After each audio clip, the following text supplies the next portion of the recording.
So hello everyone and welcome to another episode of Mastering Arduino Series. So in this video we are going to talk about the SPI and I2C communication protocols and how to use them with a Arduino board. So firstly, we'll see the SPI protocol.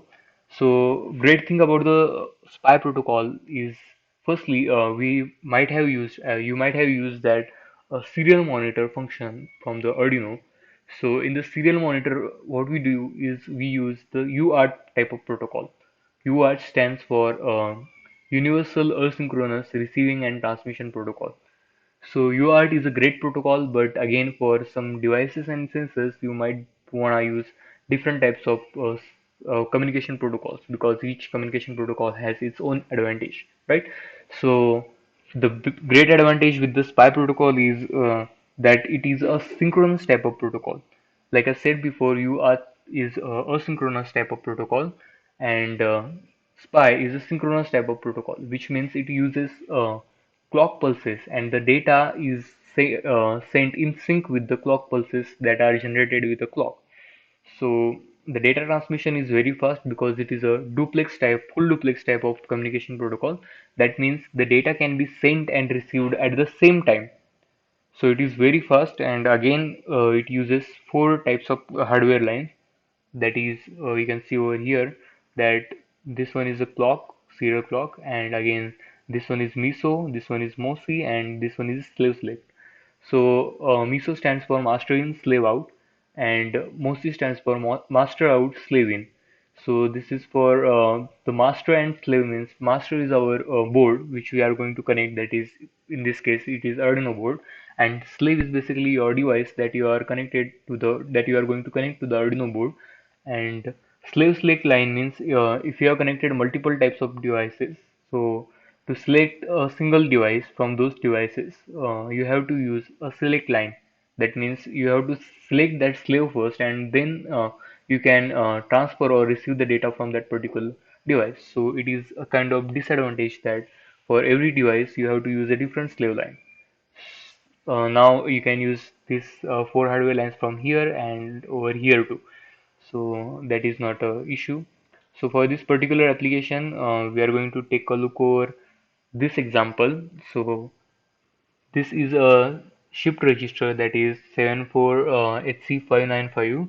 So it's a 8-bit serial in and parallel out type of shift register. And what we are going to do over here in this example is that we are going to connect these 8 LEDs to this shift register, and we are going to shift bits, that is 0 and 1, from LSB to MSB, and it will represent the decimal numbers in the binary form.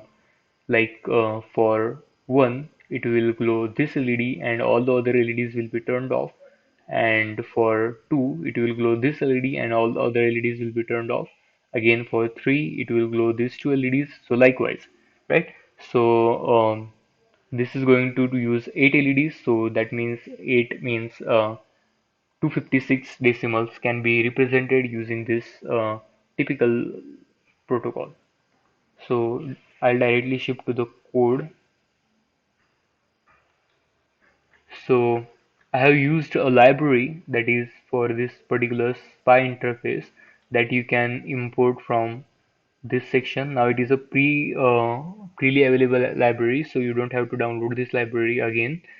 So you can just click on this and then this library will be added.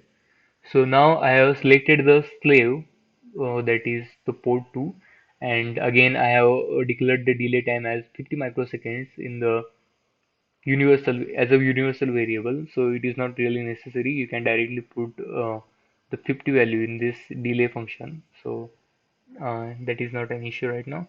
And again, in the setup I have used selected this slave select as an output because we are not going to receive any data, we are just going to send the data to the LEDs, right? So I have set this as an output, and SPI.begin is just to start the SPI protocol, and set bit order stands, that is I have written over here that LSB first. So what this is going to do is basically in this example it will start from this LED. So if I just change that LSB first to MSB first, So it will start from this side, that means from left to side. So firstly this LED will be turned on, and again the bits will be shifted from this side to this side. So that is not an issue. You can go with any LSB or MSB that as per your delight. So after that, in this loop section, I have used a basic for loop, and again I am using 8 LEDs, so I can represent decimal numbers up to 256. So if you are going to use a lesser number of LEDs, so you can change. Like if you are going to use 4 LEDs, so you can only represent numbers up to 15 because 1111. So you can change that 256 to 15. And again this is a digital write function to set the slave select line low. So why I have done that is because to begin with this particular operation, you have to first uh, set the save select line as low, because it indicates that the communication protocol is started and it is acting as an input, so the data is being transferred, right?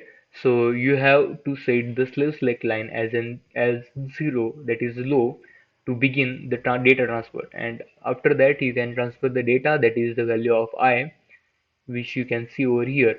So the shift register is going to change the value into the bits, and that will be converted into the binary form. And again we can see in the demonstration, like when you connect those LEDs, so you will see that the bits are getting shifted from LSB to MSB. And again after that, I have set the slave select line as high to indicate that the communication, or let's say data transfer, is completed. So it is very important whenever you are going to start the data transmission, you have to set the slave select line as low, and whenever your data transfer is completed, you have to select the slave select line as high. And again this is a delay to actually visualize the shifting of the LEDs, or let's say glowing and turning off of the LEDs. So you can set the delay time as per your delight. If you want to see the transition in slow motion, so you can increase this delay by 50 to 100 or 250 maybe, as per your delight. So this was it for the SPI protocol. Now I will shift to the I2C protocol. So I2C protocol is again a very great protocol, and very main thing about this protocol is you'll only need two hardware lines, that is the clock line and the data line, to transfer the data, unlike the SPI protocol which uses four lines. And again the great thing about that protocol, I2C I2C protocol, is that it has for every slave device, that means every device connected to the master, that means your Arduino board, you don't have to use a different save select line. That means you can use only one data line that is shared by all the devices, and each device has a unique address of its own. So you can just change the address in the code, and you don't have to deal with any hardware, right? So it is a great thing about this protocol. But again, there are some disadvantages. One of it is that it's very slower as compared to the SPI protocol, because the data transmission cannot be done at the same time. That means you cannot transfer and receive the data at the same time. So it's a half duplex type of protocol. And again it has its own benefit, because it can transfer the data using only two hardware lines, and you don't need different sales select line for every device. So when it comes about operating multiple devices using same single hardware line, so you can definitely go with this I2C I2C protocol. So this is the example that we are going to take a look over, and this is the pin diagram, or let's say connection diagram, for what we are going to do. So these are just the clock and data lines, and I have just connected the ground of these two Arduinos. So you'll need two Arduinos to execute this example. So I'll just go to the code and explain you what we are exactly going to do. So this code is divided into two parts. First part is this part for the master, and the second part is for the slave. So you have to upload this section of the code, that means up to this part, to one Arduino, and again you have to upload this part up to this, up to this line to a different Arduino. And again, you don't have to use two different power sources for Arduinos. You can just connect one Arduino to the your laptop or computer, and again you can use a single wire, that means a 5-volt line from one Arduino to another Arduino, and that will power up the second Arduino. So you can do that, or if you are comfortable, you can use two different power lines. That is on you. Now, what I've done here is, let me first explain you what we are going to do. So, this is the master slave, which will request data from this slave, and this slave will send the data. That means, for in this example, we are just will be just sending hello. That means it will send each byte, each alphabet one by one to the master slave that you can observe from the serial monitor. So when I'll execute this code and when I'll use this code and read the master Arduino board using the serial monitor, I'll be seeing the hello printed on the serial monitor. So again, we'll take a look over this code, which first of all I have included the wire.h library. So again, I2C protocol is also called as wire protocol. So yeah, there is a library pre-installed, so you don't have to download another library for this application.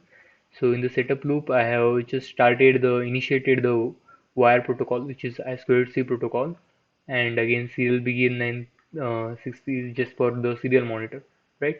So in the loop, we have used this function, that is request form. So these are again the port numbers. So to indicate what on the ports we have connected this slave board. So after that, in the while loop, as long as this device is available, so it has to read those characteristics, and that means hello words, that hello. So it will be sending HELLO. So whenever it will send H, it will be received and stored into this char C variable. So this C variable will store these alphabets that we are sending, and then it will immediately print on the serial monitor using this function, that is serial.println and in bracket C. So it will print the whatever value there is in that C variable. And again, the delay is for 500 milliseconds, so you can shift it on per your use. So if you want to see the transition in slow motion, you can increase this value. And in this slave uh, slave Arduino board code, so in this code what we have done is basically we have just initiated the wire protocol, and I only use this 8 port over here.